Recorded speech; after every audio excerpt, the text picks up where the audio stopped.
Yo, YouTubers, this is a party political broadcast on behalf of the Roller Coaster Ride Party. A speech for the first time in, I don't know. Now, it's not going to be very illustrative because I'm not on a program. I would like to have done this using OBS or whatever and showed pictures and illustrations and a bit more explanatory like. But I felt the need to do this talk, a speech.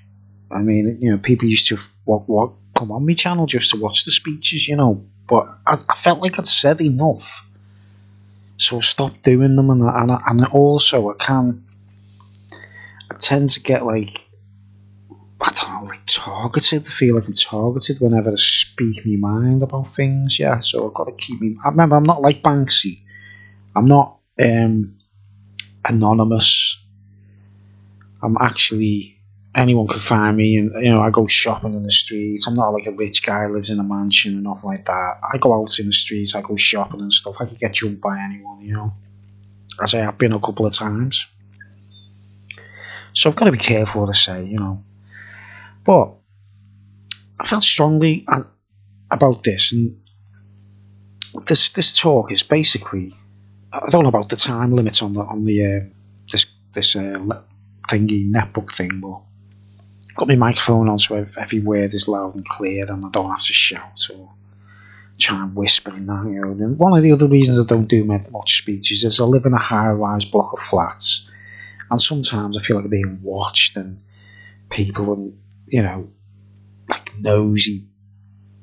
Try not to swear. Invading my privacy. So I can't really be. If I had more of a private, place to live in, I'd have a little kind of studio set up and do a bit more of it. But I haven't got that. So I can't be bothered. I don't really practice my art as much because I haven't got no privacy. Recording music, painting pictures. You want to unveil things, don't you? Secretly. You want to do something and no one knows what it's like until you unveil it. And I can't do that. I feel like I'm being watched all the time, believe it or not. I'm on social security, by the way, as well. So, I've had people, I've worked on schemes and stuff, and people saying to me, we can have your money stopped, that kind of talk, and I nearly bit the woman's head off for saying it to me, you know what I mean? Nearly got in trouble over it, as if I'm doing something wrong, By the way, next person says that to me, they get two black eyes, you know what I'm saying, But anyway, this talk it's basically why women and some men, obviously men do it as well, but why women shouldn't call themselves witches.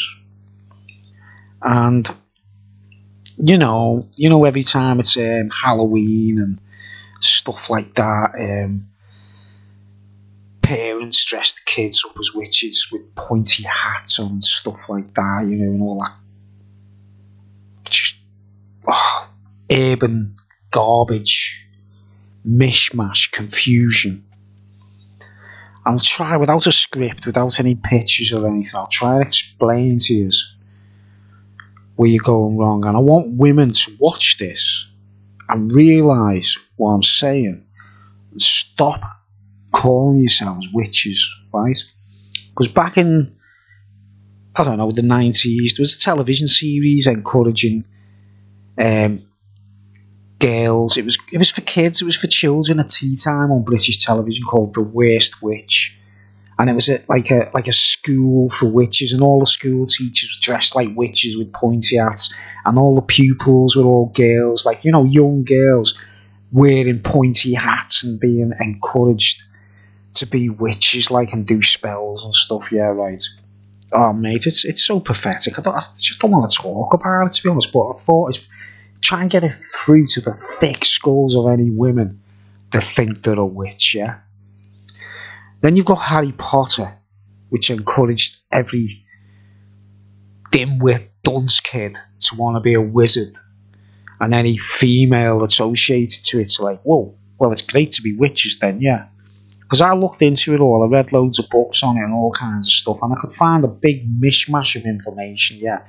Well, in the early days before I sort of believed in God and stuff, yeah.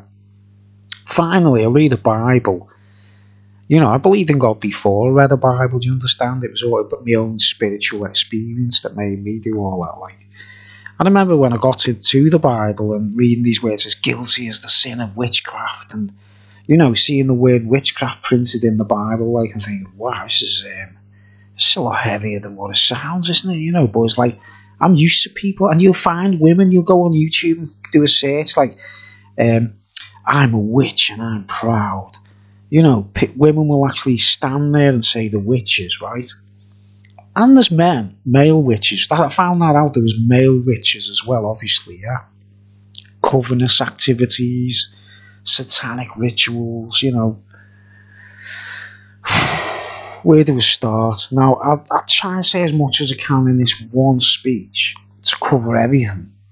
But it might end up being in part if I forget something important and I think, oh, should I mention this or should I mention that? But the first point I want to make is I always remember reading a book called Witches, which someone gave me, you know, someone who I assume was an occultist and practiced black magic or whatever, you know, to get his whatever doing, you know, I don't know what to say, like, you know. But I was told once in a dream that all my problems were down to a witch putting spells on me since I was a child. And that whole coil of witchcraft will unfold one day and be reversed on the people that did it to me, or the woman, or whoever it was, yeah? And that's what the problem with witchcraft is. You know, if you say, right, I'm just going to put a spell on someone and do this to them, you might get away with it for a short while, and someone, like, you know, drops dead or has an accident or something because you put a hex or a spell on them, yeah. But the problem with that is it's like playing tennis. When you hit a ball, someone's going to hit it back at you, you know what I mean? You can't play tennis and just go hit the ball and then stand there and the ball doesn't come back. With witchcraft, it will come back. You've got to understand, for every act, there's a counteract, which will come back, and it will hurt you more than you hurt the original person, right? Now, by all means, women especially, they should be allowed to defend themselves, right? They should have a bit like go to martial arts clubs, learn how to do karate, you know, carry an alarm on you, or even a weapon that, you know, if you feel perturbed by you know, gullible or vulnerable, that you might be attacked or something like that, then you have to have a method of self-defense. And in life itself, we all learn to do a bit of boxing or scrapping or defending ourselves, and everyone's got to do that, right? But that's not witchcraft. That's being a warrior, right? Now, my argument is that most of these women, you know, if we live in a world where we're likely to have to fight and defend ourselves, we have to become a warrior, don't we? Just like the American Indians had to become warriors because of the cavalries that were killing the women and children and stuff like that. You couldn't just take it, could you, and lie down and say, yeah, let's give in and surrender and wave a white flag.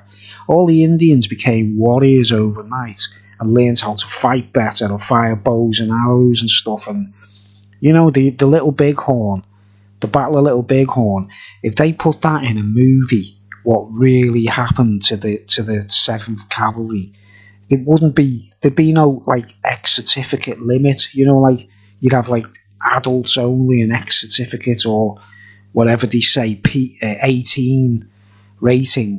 The slaughter that happened at the end of Little Bighorn, because of the anger of them Indians all becoming real warriors and everything, yeah, it wouldn't have been you wouldn't be able to put it in a film.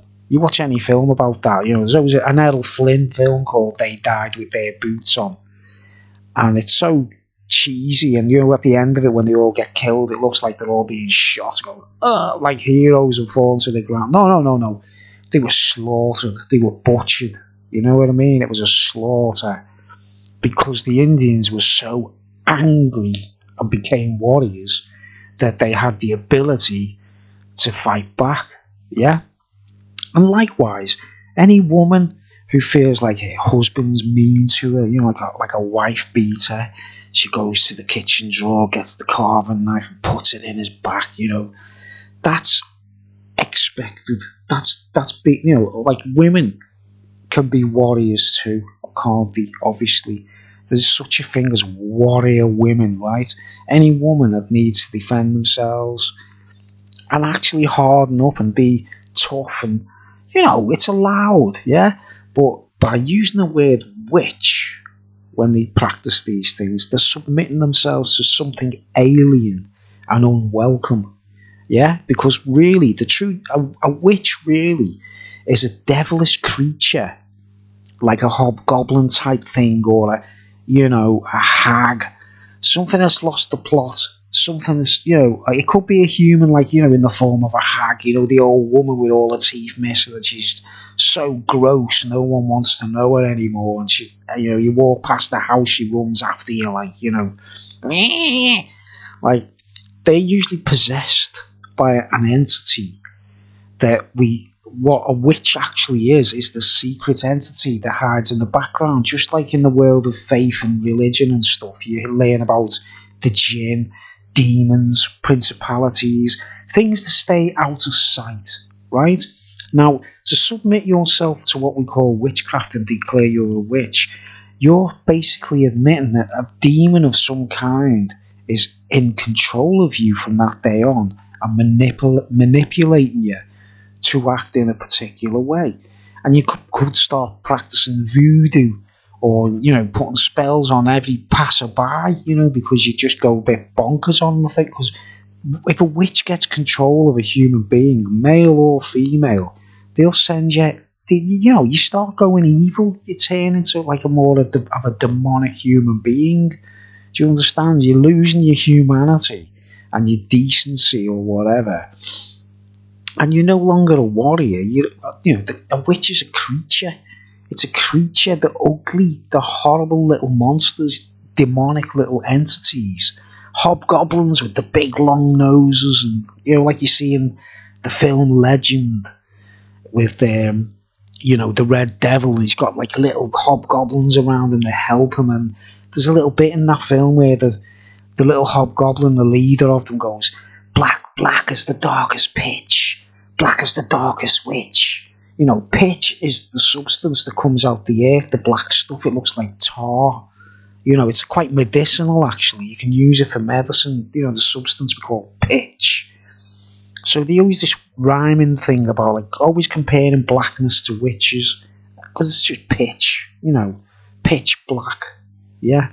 And anything dark or scary or intimidating, demonic, you just lump it in with the word witch, right?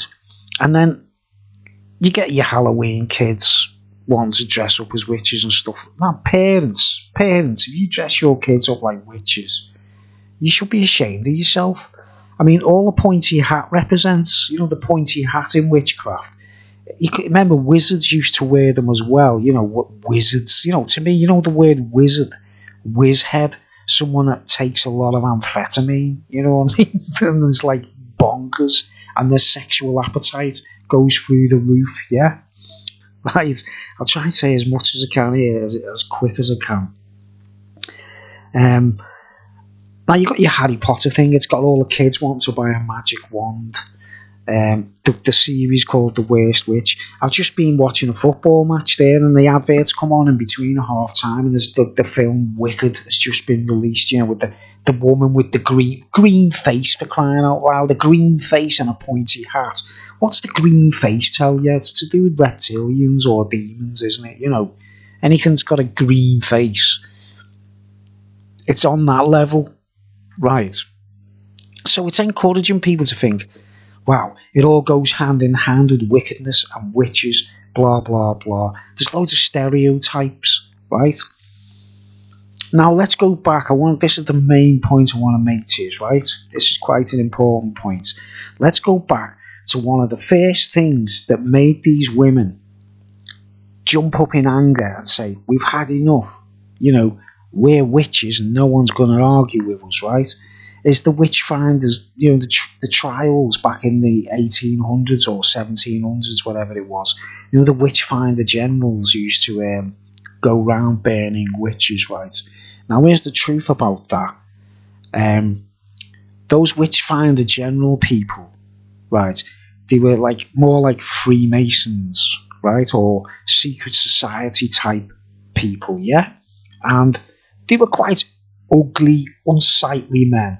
You know what I'm saying? They might have had money and influence and that kind of thing, and they could win people over using, But any beautiful women out there or attractive women, when they see an unsightly man, unless they're after the money, like someone's offering them money and they go, oh, yeah, yeah. And, like they see like young women who marry 80-year-old millionaires and that kind, even though they're ugly and old and wrinkly, what they call gold diggers. There's that kind of thing goes on all the time, doesn't it, right? Mick Jagger, people like that, get like dead young birds, young women, even though they're all old and wrinkly. Well, the Witchfinder Generals, they were. I remember watching the film when I was a child, Witchfinder General, with Vincent Price, and because in our house we were allowed to watch horror films and stuff when we were little. And I know it's kind of, some people say that's wrong, but it gave me a crash course in understanding things, And I always remember watching that film, Witchfinder General, right? And not once did I, every time they caught up to a woman and they were like, oh, and then they put them on trial and they test them and all that kind of stuff. Remember, this is a movie of actors and they weren't going to show all the gory details, were they, right? But I always remember every time a woman was caught in that film and they were like, right, we've got you now and all that. I remember just thinking nothing in my heart but pity and sadness for the woman. You know what I mean? I didn't once think, yeah, the Witchfinder General's caught another one, just get rid of them. If you were a real human being with a bit of compassion and understanding, you're not going to be on the side of the Witchfinder General, are you? He was like a bad guy in the movie, and by the time the film ended, you hated him, didn't you? You know what I mean? If you were normal. And the women all seemed to be, they were all gorgeous, weren't they? They were all beautiful, attractive women. It wasn't like haggy women with all the teeth missing and their ugly heads and that. They were all proper attractive. A bit like, Psycho, the film Psycho, where Norman Bates is seducing the woman, but he dresses up as his mother and goes twisted, psychopathic, possessed by his mother, which was in fact, was Alfred Hitchcock was hinting at the way his real mother was with him. He couldn't look at a woman without, do you know what I mean? He must have had that. His mother must have been very controlling and that. Well, let's go back to the Witchfinder General films, right? They were always beautiful women, weren't they? Really nice looking and lovely, and you sort of thought, no, not evil or anything like that, right? And that is as close to the truth as it gets in that film. I'm leaning forward thinking I've got to use the microphone on my netbook. Well, in actual fact, those men who went round, that craze happened because those men were ugly, They were all horrible, unsightly men, probably Freemasonic, and it was their only way to get sexual thrills, right? So what they used to do was find an unsuspecting, the women were always common, weren't they, common country bumpkins living in a little cottage or on a little farm or something, and granted, they might have been collected herbs, a lot of women do it as a hobby, you know what I mean, herbal understanding, aromatherapy, what's the other one, essential oils, those little things that women can do, and it's just practicing, a lot of it is health benefits and natural medicines, foods. Obviously, this has all been twisted, and one thing leads to another like a snowball. And now you got a load of women who are openly saying, "Oh, I'm a witch and I'm proud." It's ridiculous how it's gone.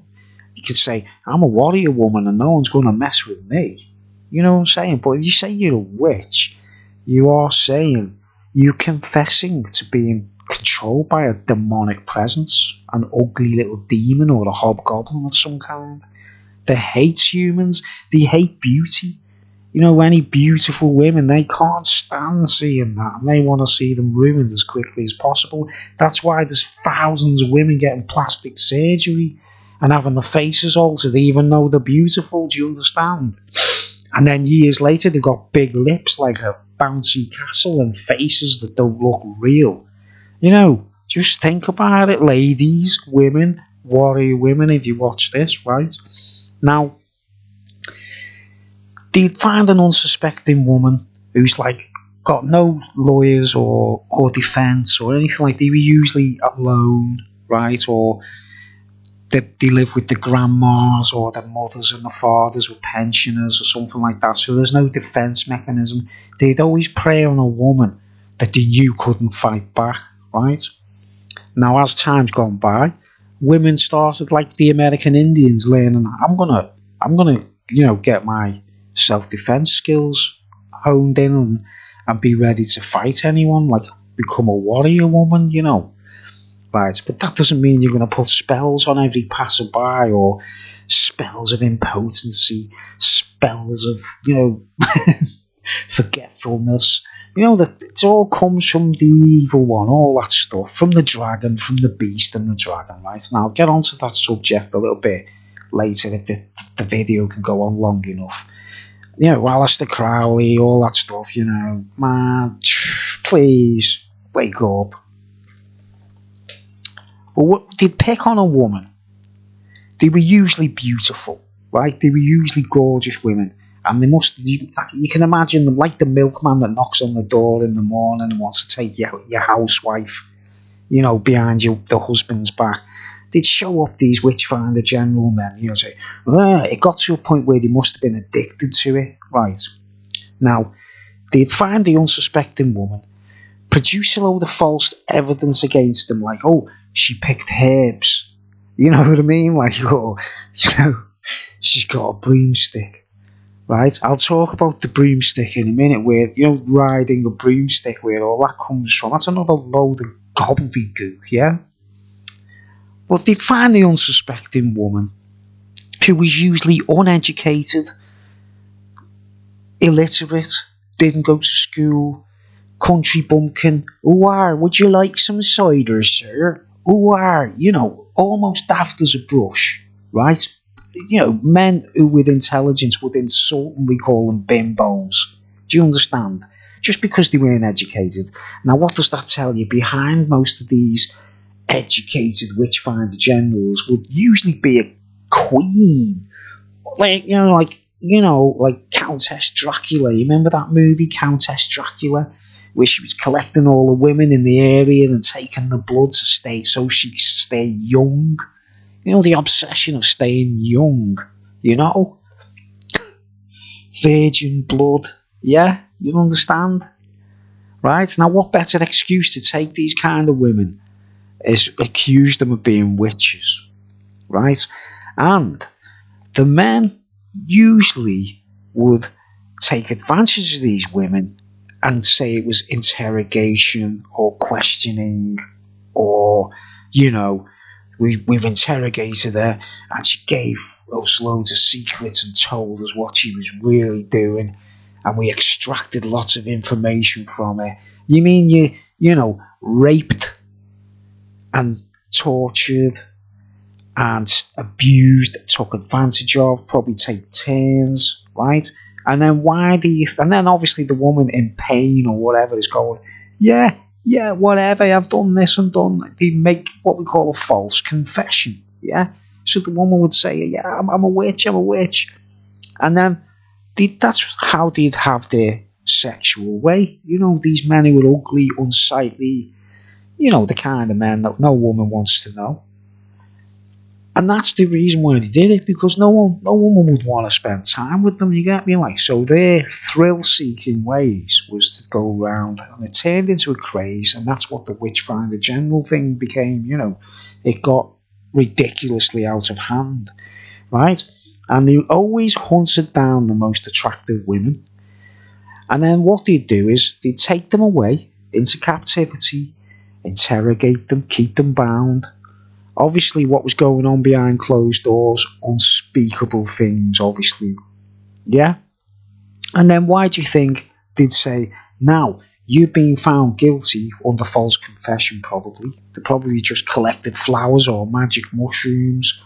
You know, little things what we call pagan. Not all pagans are evil. Do you understand? Paganistic. Paganistic doesn't mean naughty, evil people that are against God. All paganistic represents is like indigenous peoples who haven't been to school. They haven't read the Bible. They've never been taught by someone who understands those things, right?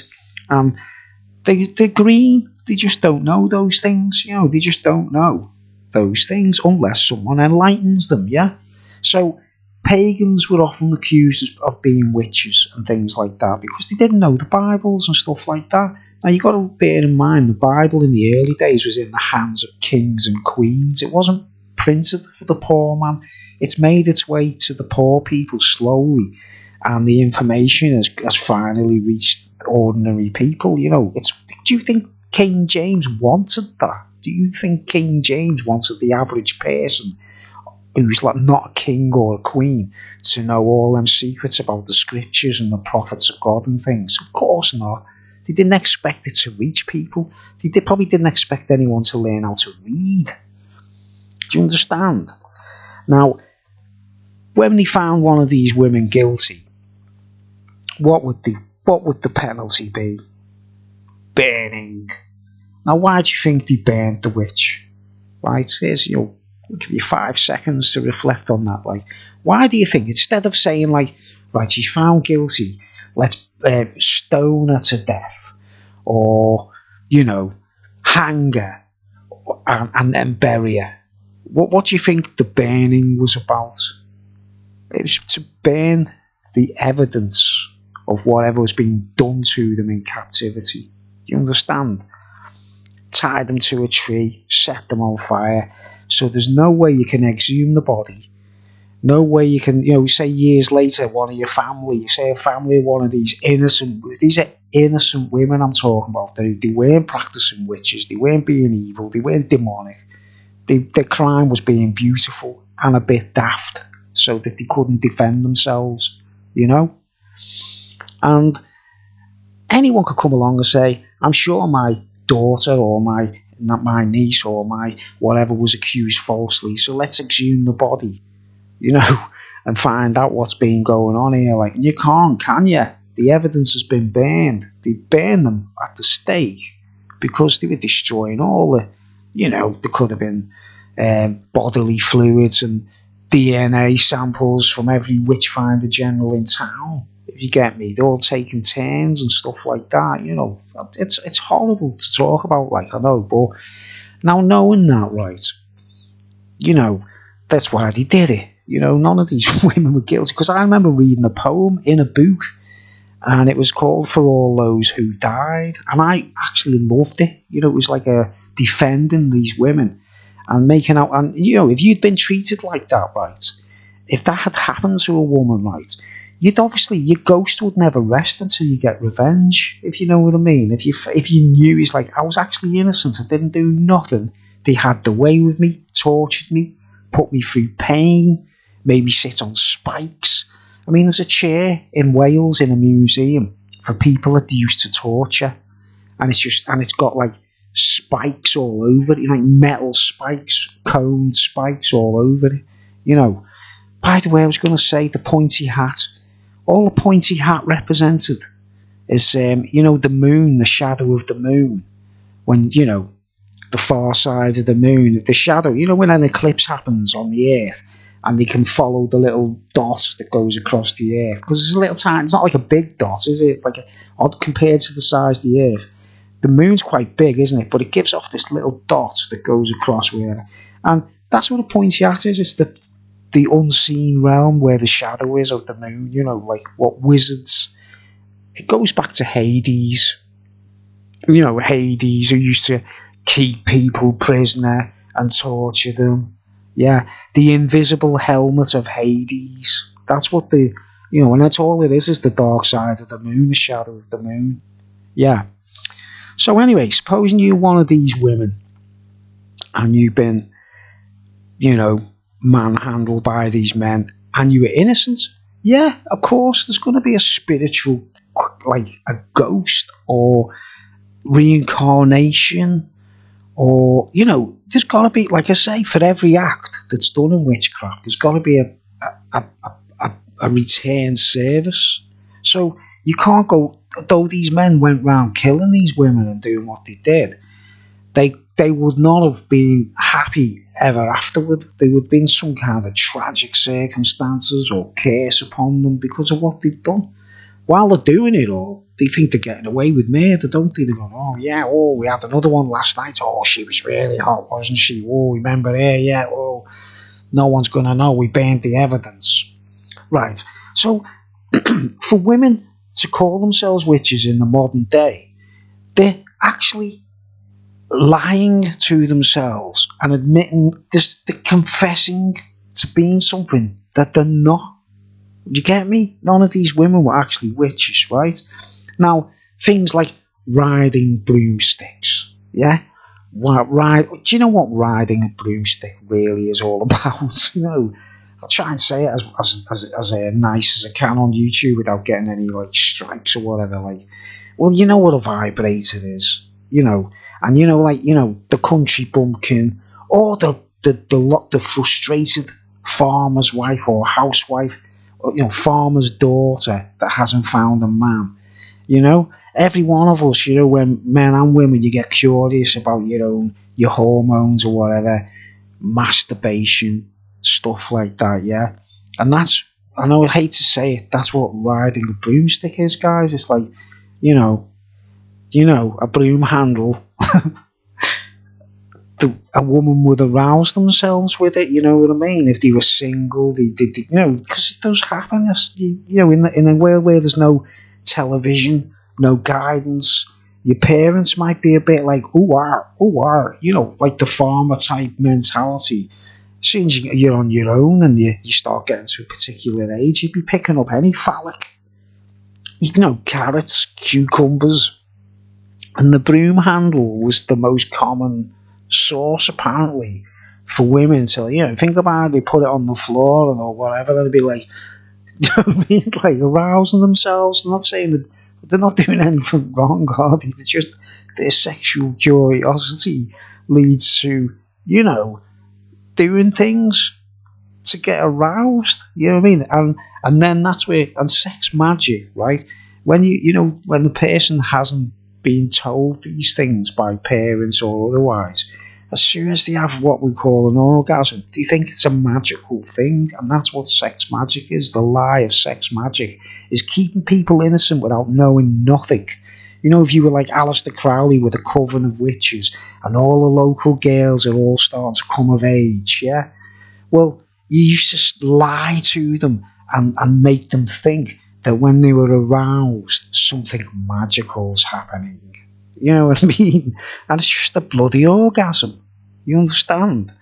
So, you know what women are like. I mean, I'm not being funny, but you know what women are like for wanting to do that. It's like wildfire, all these dating sites. There's the amount of women on the phones and now looking for men is unreal. And all he wants, basically, is orgasms, unless they're looking for love. You know what I mean? Which, like, obviously a man will deliver the goods in the bedroom, whatever's going on, aren't they? They're supposed to, let's face it, like.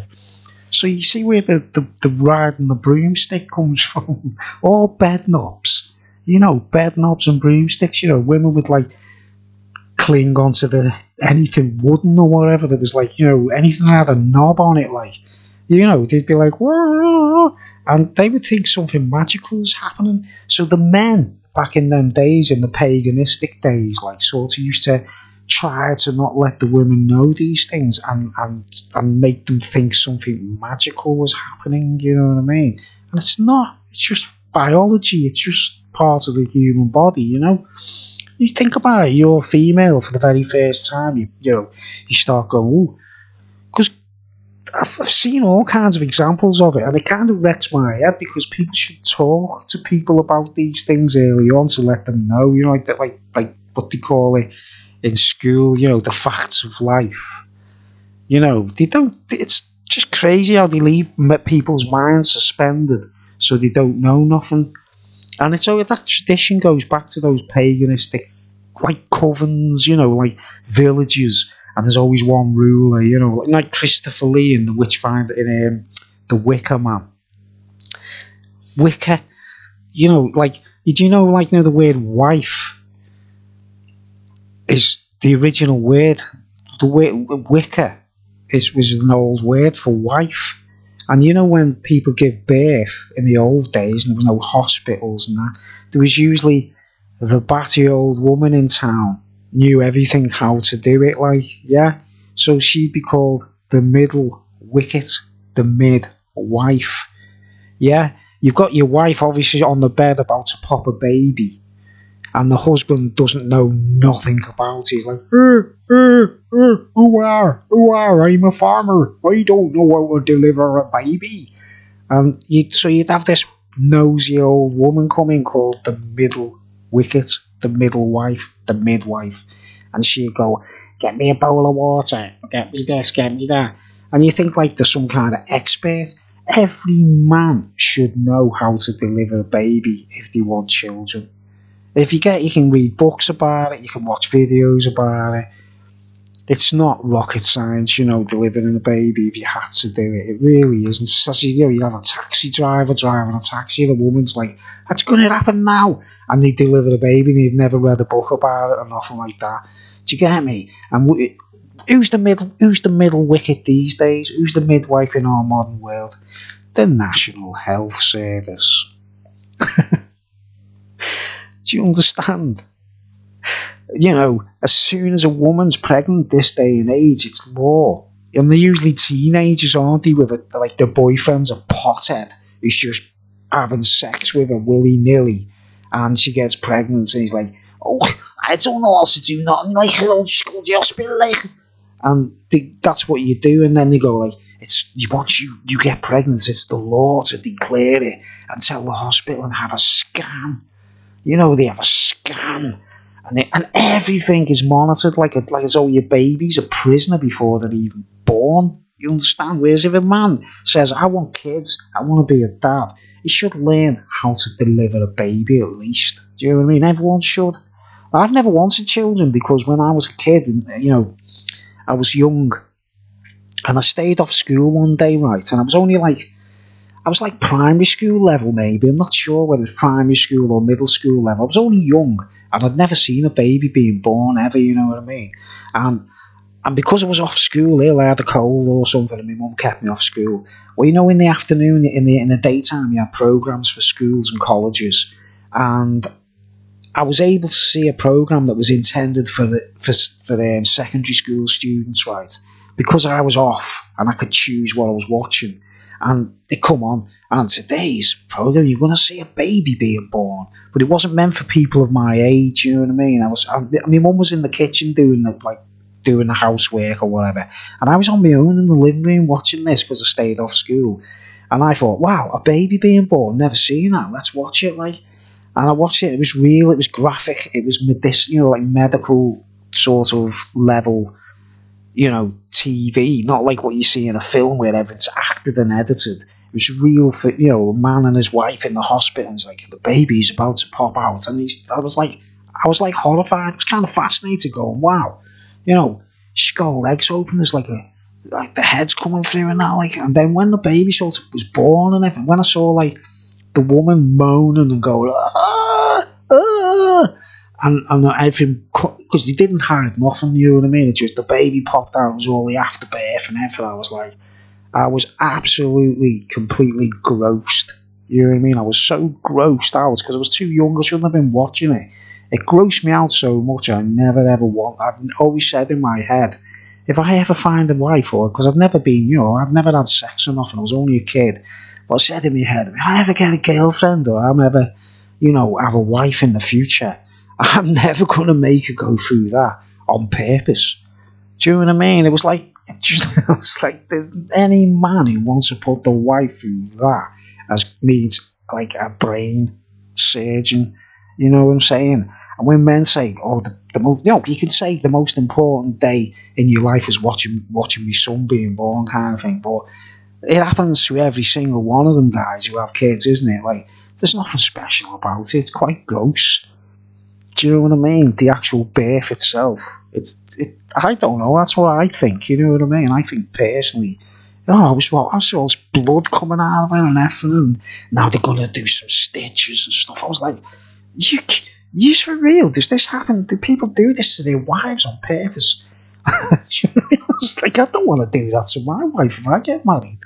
Not in a million years, you know. It grossed me out so much, and that's the main. That's I don't know if I've ever shared that with people, but that's the main reason why when I was a teenager, I never ever said I want a baby, I want a son, I want a child, I want to be a father. No chance. No chance, not on earth. I didn't want to see my wife on a bed with her legs open in front of a room full of student doctors and whoever else wanted to walk in going, "Oh yeah, let's have a look into the vagina. Yeah, oh yeah, that looks alright." What man in the right mind would want to do that? And in a film called The Man Called Horse, you remember that film? It's called The Man Called Horse, about the American Indians, about a white man who mixes with the American Indians. He's hiding in the woods, isn't he? Somewhere he's on his own wandering, like, and he does. He's not spying on them, but he sees an American Indian with his wife, and she's pregnant, and they ride out into the wilderness with the horse, and the American Indian delivers the baby himself, doesn't he? You know what I mean? And it's like effortless, it's like, because it's done natural. And, sort of down, I thought, that's the way it's supposed to be, isn't it? The warrior takes his wife into somewhere private, and he knows how to deliver the baby. That's every man should know how to do that. You know what I'm saying? Right. So that's where you get your middle wicket. Right. But the woman who's being the middle wicket in most societies in the village, she's the local nut job witch, isn't she? Wicca, witch, wife. Do you get me where the word wife has been mixed up with witch? It's gone like into her. And not all women are little demonic hobgoblins and imps and pixies. Like the bad, naughty aliens, fallen angels, demons, call them what you will. They masquerade as pixies and all kinds of stuff, you know what I mean? Right. Then you got like Aleister Crowley, when you read the Bible, right? I once read a book. Someone I know was into Aleister Crowley. I met a few people and they go, "Oh, Aleister Crowley." I go, "Oh no, not again." Because Ozzy Osbourne sang a song called Mr. Crowley. Now Aleister Crowley admitted being evil and communicating with a creature called Lamb, which looks uncannily like an alien grey, doesn't he? He's got the big balloon head and everything, but he's got little pippy eyes. He hasn't got big. The picture Aleister Crowley drew of this thing called Lamb. Obviously, he was communicating with a demon, wasn't he? The thing was taking him for a walk, but, pulling the wool over his eyes. And it makes you bisexual, homosexual. It makes you become off the beaten path, which Aleister Crowley did. He experimented with sex and all that kind of stuff, right? And someone I know had this book about the tarot cards. Another no-no, you know what I'm saying? This book about the tarot cards that Aleister Crowley wrote because he was crafty enough to have his own tarot cards painted one by one, wasn't he? There's always a devil in there, isn't it? There's always a devil in the tarot cards, right? Now, someone I knew had this book, and I just had to look at it and flip through the pages, and the amount of times it said, the Great Beast, 666. Do you know, the 3 sixes printed throughout, and you study the Bible, you read the Bible. Listen to an Iron Maiden record, the 666 number of the beast. That's like teenagers with t-shirts material, do you know what I mean? They don't know what they're talking about. Iron Maiden must have been naive and didn't have a clue what they were talking about. And likewise, all heavy metal fans, they all think they're Satanists. They all think that, they're just thick and be like a snowball being led by a load of bull crap, right?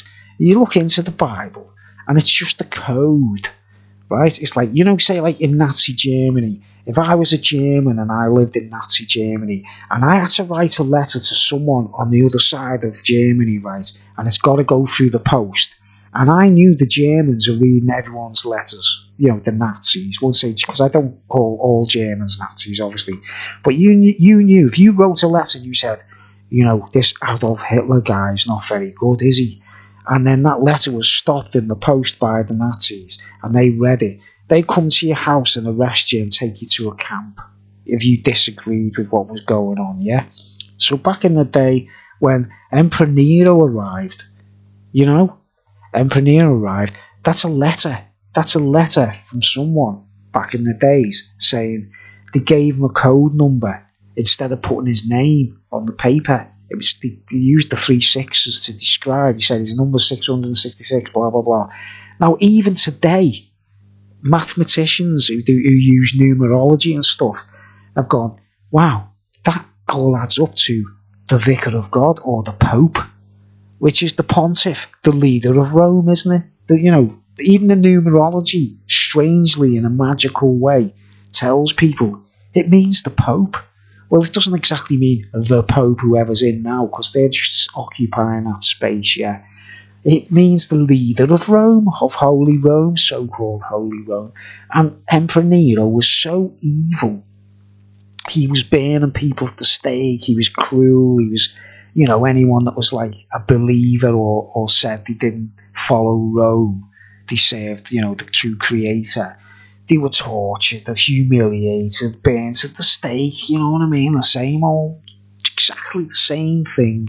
You see where the Witchfinder generals used the same practice to tying people to sticks and then setting them on fire, right? Now, we know, if you study the Bible, you know it.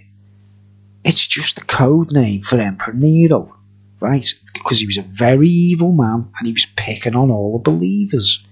Nothing mystical, nothing like, Iron Maiden, right? And yet, years later, this Aleister Crowley, he's so intelligent and so well, smarty pants.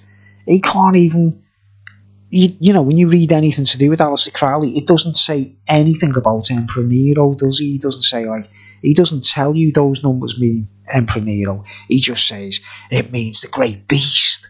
And he was assuming that place, going, well, and I'm the beast now, so I'm going to use those numbers. Whereas all it's saying is this very evil Roman emperor called Emperor Nero. In code, so if the letters were intervened by the Romans, they didn't know they would, the Romans back then would have been, what's this 666 stuff? What are you talking about? It was just so you didn't, they didn't have evidence that you wrote Emperor Nero down on paper, and you'd end up on the sticks on fire.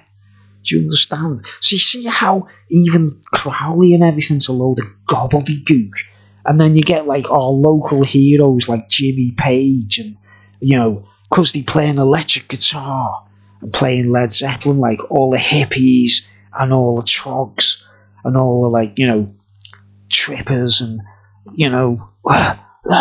so. Yeah, Jimmy Page likes Aleister Crowley, so should we. Do you know what I mean? The snowball effect. Every person that gets into that realm has a hard time. Right, now I recently saw something of someone on YouTube who I actually respect and admire the guy because he's a good artist. I won't name his name. But he goes on about Aleister Crowley as if he's some kind of a hero. And he'll say, the great beast, Aleister Crowley. Like, stop saying the great beast, you know what I mean? It's like, but the guy actually admitted to practicing a ceremony that Aleister Crowley practiced to try and raise this demonic creature, Choronzon or something, from the depths of the earth, right? Now, anyone will tell you if you want to raise that kind of entity from the earth, you're going to bring a little bit of chaos, right? Now, the guy lives in Ireland. And what's everyone complaining about at the moment in Ireland lately? Too many migrants. It's getting chaotic. They're complaining about it. Well, if someone in the middle of islands practicing these ceremonies to try and raise the chaos, a demon of chaos, they're going to be surrounded by chaos before they know about it, if they're successful in summoning the things that they're trying to summon. You know, like anyone, there's videos on YouTube of people who, you know the videos, the scary videos, the compilations, and how many times you see it say, they did a Ouija board that day in the house, and since then, they can't get rid of this entity. It's knocking on the walls and banging doors and everything. Well, you're going to go for something like a Karonzon type entity, thinking you know it all, and I'm being polite here, by the way, because otherwise, if I didn't admire the person for his art and stuff, I'd be going mental, saying, are you mad? Are you stupid? Wanting to bring Emperor Nero back into your modern world with like a face like Aleister Crowley, or Lamb, the little demon that told him what to do. The unseen little demons. There's got to be, I don't know how many of them there could be. That's just one of them, isn't it? Now, one thing you can count on with Crowley was he told the truth. Do you know what I mean? Even though he was horrible and stupid and evil, instead of trying to hide it, he'd go, I'm the most evil man in Britain. And, oh, yes, I've been a homosexual and I'm proud. They say too much, don't they? Because they don't think they're doing anything wrong. But obviously, common sense tells you. Or if you're a pagan with a brain, as opposed to the, why are you going to make some cider? No, I don't know what I'm going to do now. There's pagans, and then there's like I don't know, dunces. You know what I mean? People who are, in school in our modern world, you can sit in a classroom and there's a dunce in the classroom. They're just too thick to take things in. They might have a learning disability or an impediment of some kind that restricts them, special needs and that kind of stuff. And then there's dunces, who are actually just daft, thick, stupid people. So anyway, I think I've nearly done an hour, haven't I? Right now. But have I said enough? Because I'll continue this. If people put the comment section, like, I'd like to know more, because there's just tons of other things I could relate to. But the main point I'm making is, women, like, if you've got a brain, right, you can be a pagan. All the pagan is unknowing. Paganism means, like, I haven't seen God. I haven't seen any evidence of it. Even though you should understand the miracle of it all around you in, like, wildlife, eagles, pigeons, birds and the bees, the things in wildlife that are, like, amazing. Views, you go to the top of a mountain, you look at a view, anything spectacular, anything breathtaking, looking at the stars with a telescope, little things like that, galaxies in the distance. They should tell you there's something beyond, our abilities is definitely out there, or, in my opinion, at the centre of our earth, believe it or not. God could be sitting right at the centre of this earth, and none of us can go there and have a look.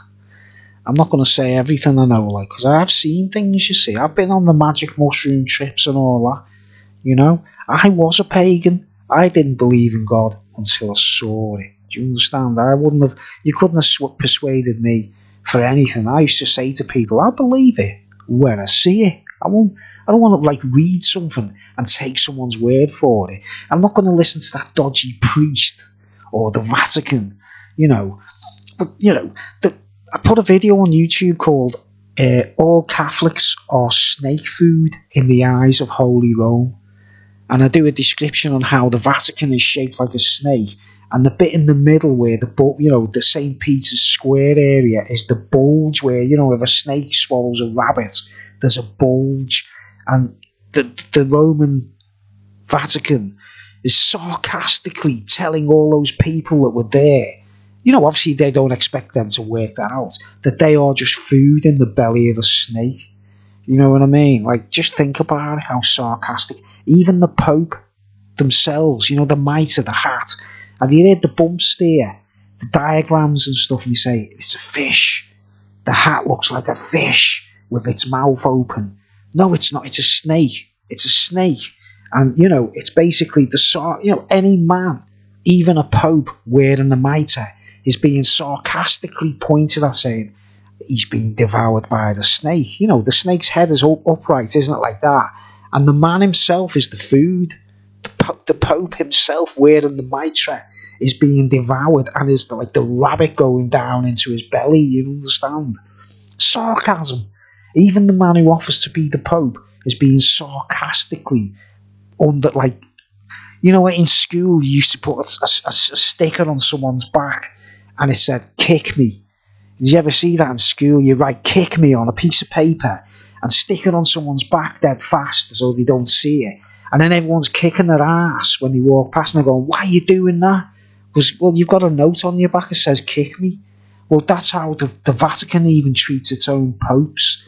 They're saying, he's being devoured by a snake. He's in the belly, he's food for the snake, and he doesn't even know it himself, right? And then all the followers that stand there waving at the Pope from St. Peter's Square are food in the big belly of the bigger snake. You understand? So, I don't know how far to go with this. I might get, like, you know, someone might come after me to do me in and that, like. And don't get me started on loyalty, right? You know, like, you know, it all goes back to the dragon and the beast, yeah? The beast and the dragon, right? If we're familiar with the book, it says where the beast and the dragon are. Obviously, there's a dragon, a serpent of some kind, a serpent of old, right? Like Puff, the magic dragon.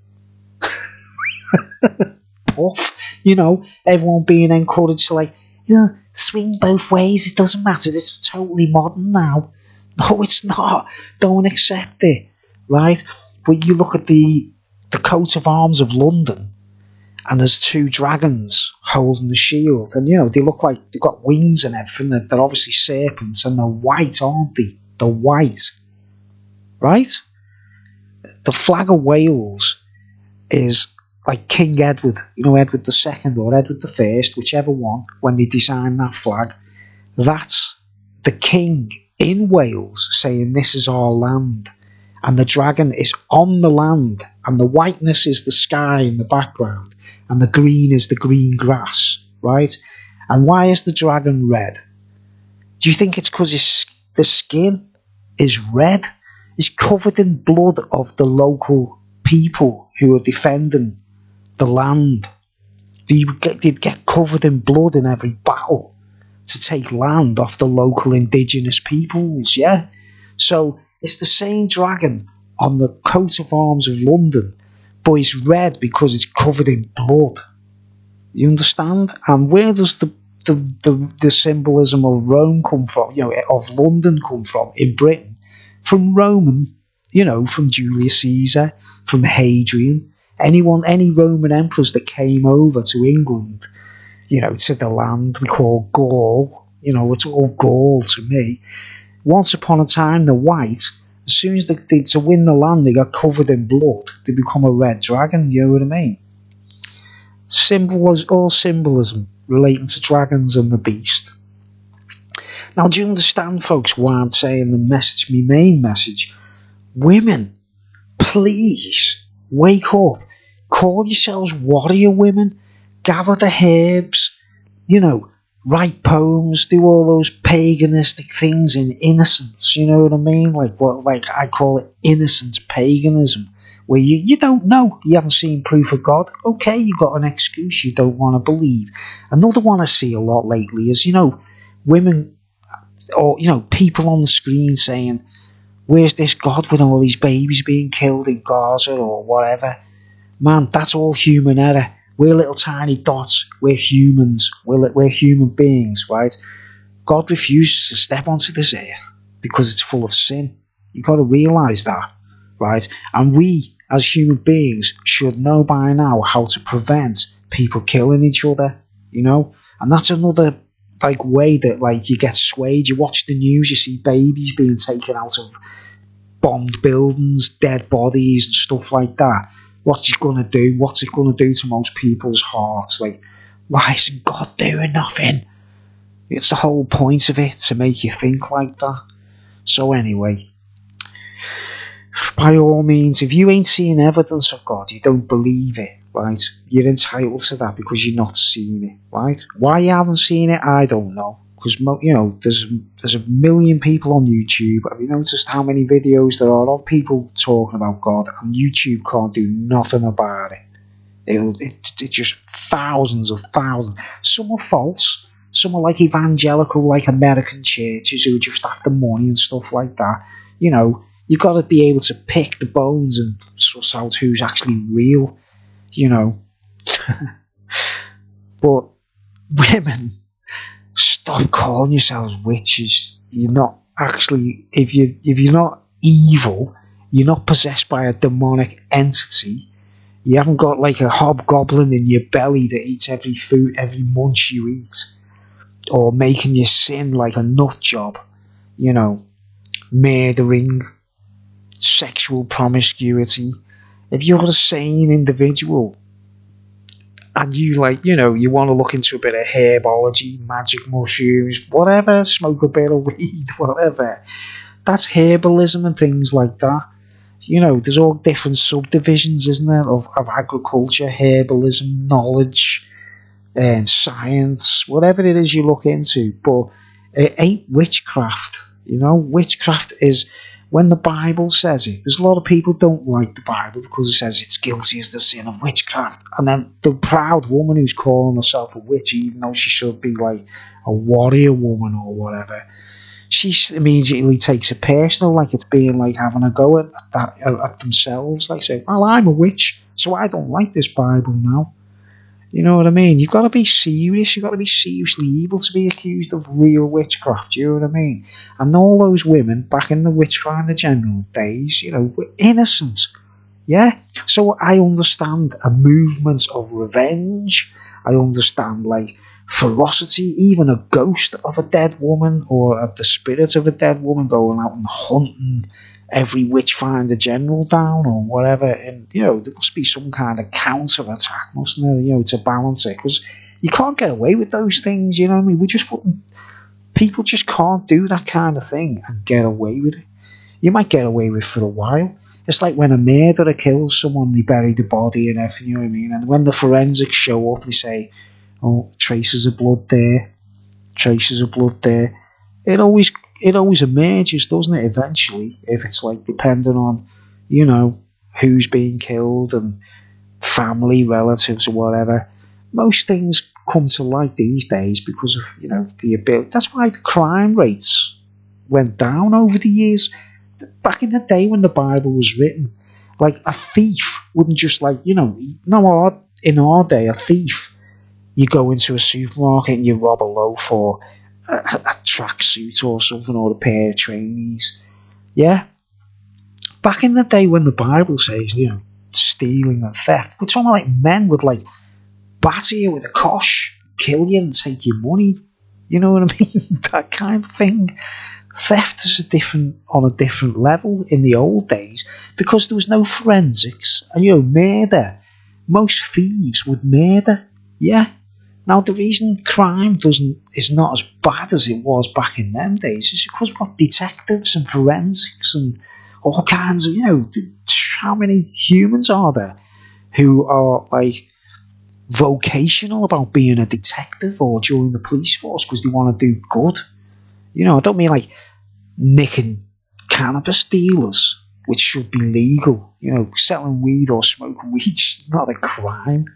But if you work for forensics and you were catching murderers and stuff like that, and rapists and analysing DNA, the evidence and the way people find evidence these days has reduced the crime rate drastically. Do you understand? Because people can't easily get away with crimes nowadays. You know what I mean? You could have the worst criminal mind on the planet, but you're still going to contemplate, oh, how do I hide the evidence? Everyone has to have an alibi or be able to hide the evidence, unless they're a complete psychopath.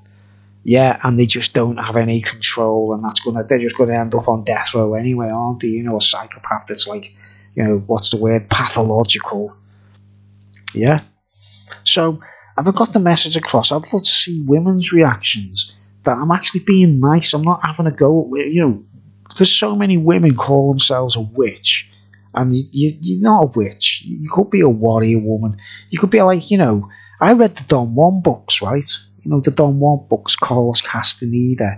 And I do see different perspectives from, and this is a Mexican Indian guy giving his memoirs or showing people how to be a warrior, the warrior's path, yeah?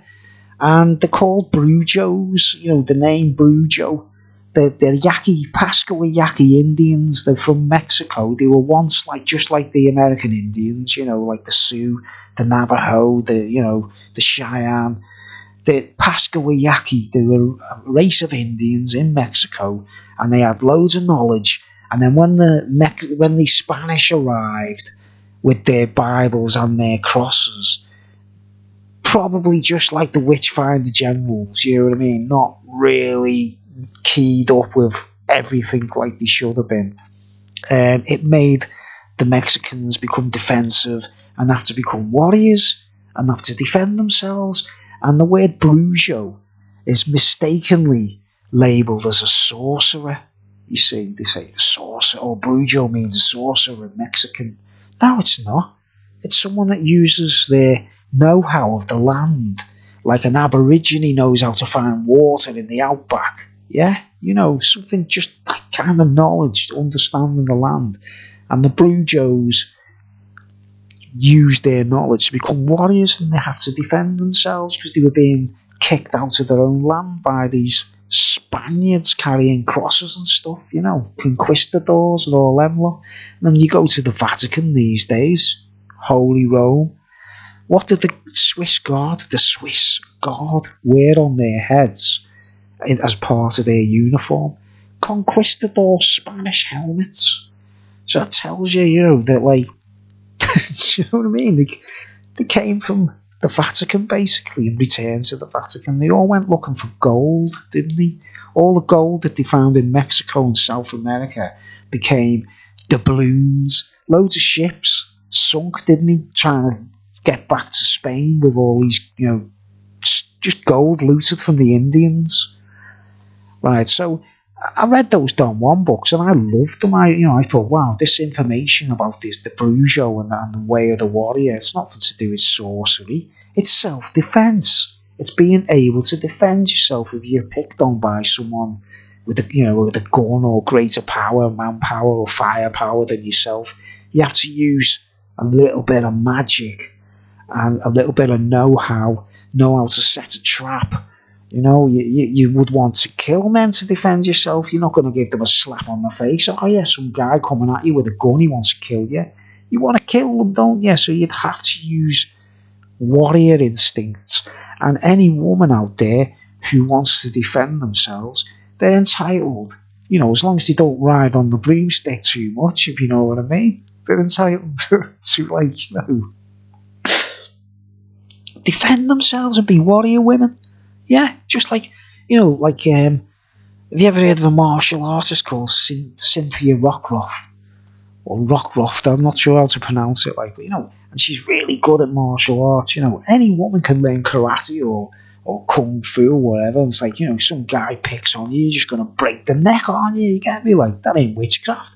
That doesn't make you a witch, that makes you a warrior woman if you can fight back, doesn't it? Yeah.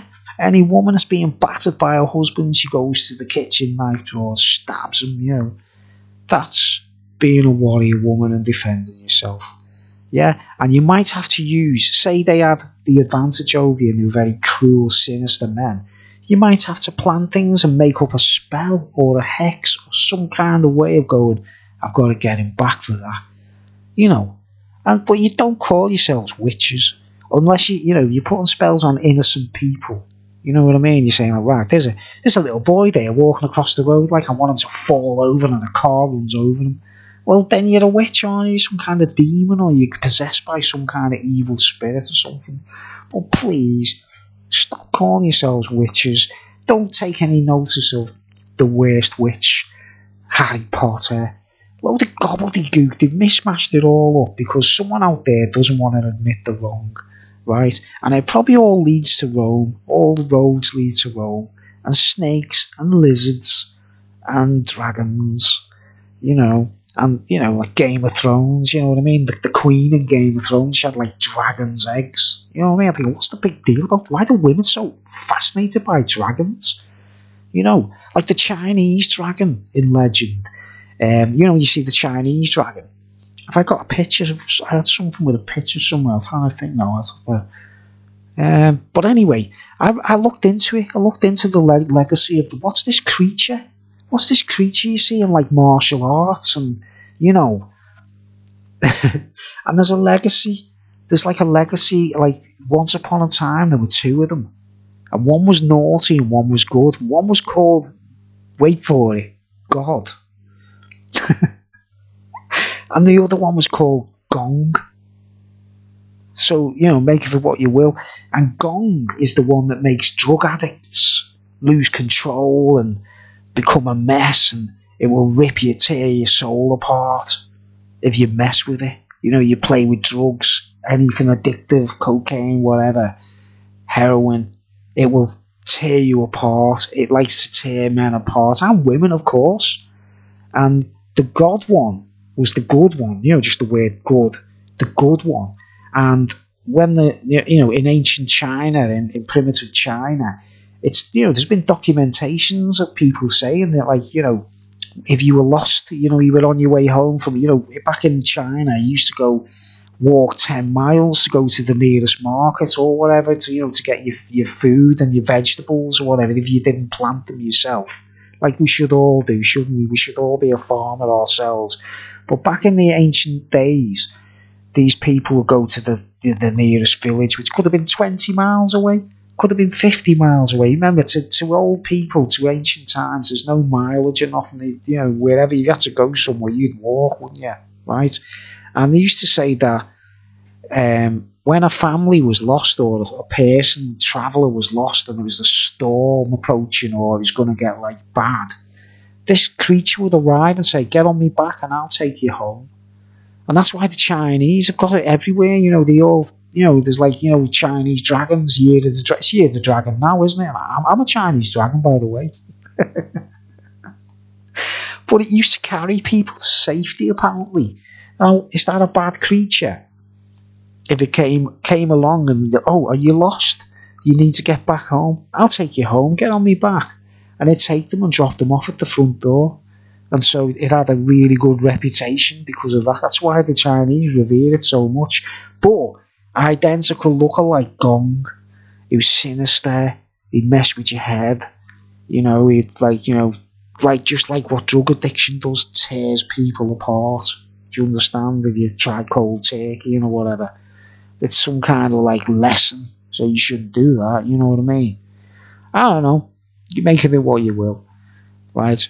But anyway, I'm done with that. I've tried to cram in as much as I can to say, like, it's my first speech for ages, like, make it a little bit interesting, I don't know.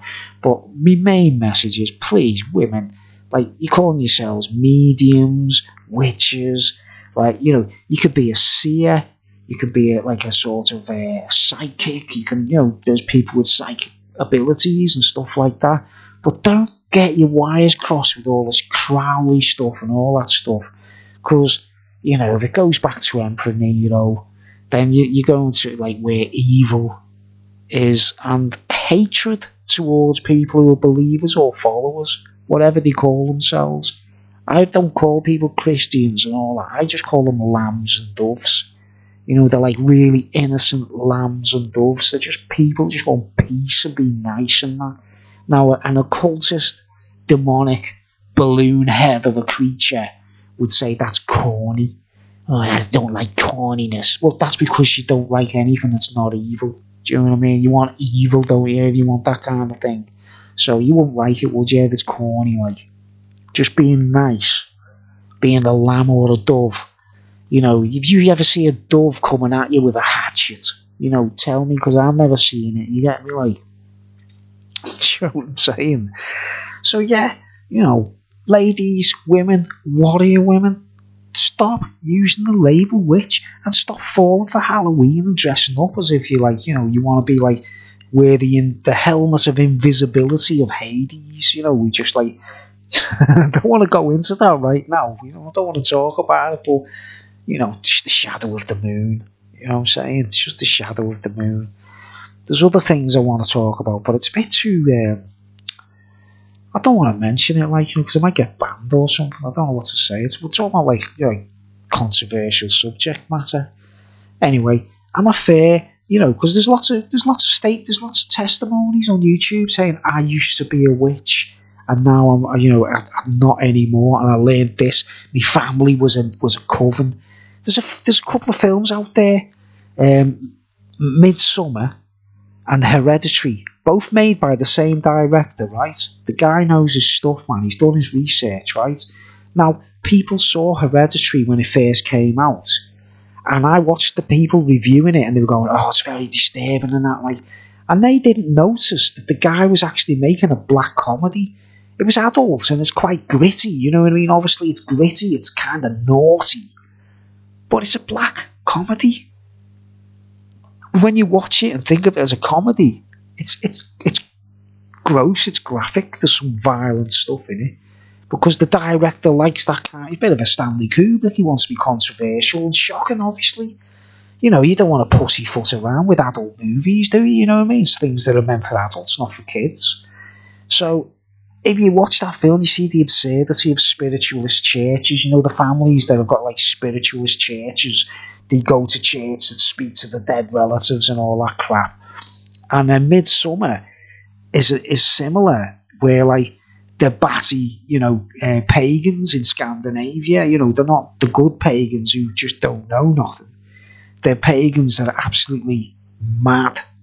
Yeah? So, it's kind of like that's another black comedy, in my opinion. It's a funny film, in my opinion. I laugh. I see comedy for what it is when, even if it's black humour, I laugh. And I laughed at these films. Whereas I watch people reviewing Hereditary and taking it deadly serious and getting the wrong end of the stick and not seeing the absurdity of it, like, because they're into occultism. They think Aleister Crowley's great. They think the Three Sixes represents something spooky and banal and secretive.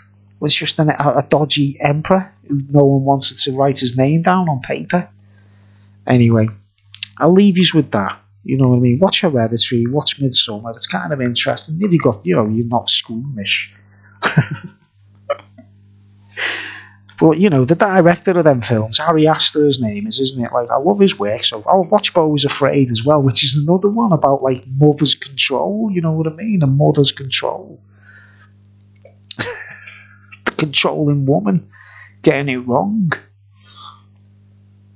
Probably call themselves witches. Don't do it. Don't call yourselves witches. Get rid of that word out of your vocabulary completely. If you got a brain. Okay, I'm going to post this video, see how it does. I've done over an hour. Thanks for watching. And in the comments section, I don't really want to do. I've done loads of speeches on my channel that kind of sum things up, and I don't really want to do it anymore. You know what I mean? Because I might get into trouble. Some people might hate me for it. But anyway, thanks for watching. I'll see you on the other side.